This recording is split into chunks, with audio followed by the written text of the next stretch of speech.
Here I have BLACKVIEW A70, and today I'm going to show you how to change wallpaper on this device.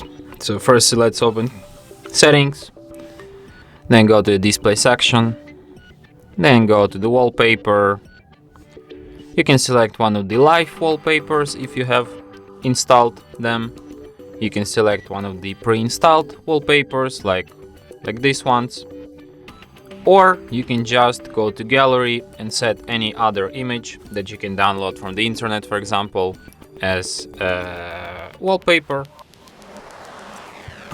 You have to select an image. Here you can adjust it and tap set wallpaper.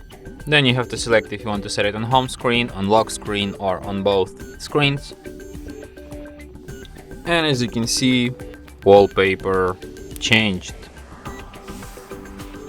And that's it. Thanks for watching. If you find this tutorial useful, don't forget to hit that like button and subscribe to our channel.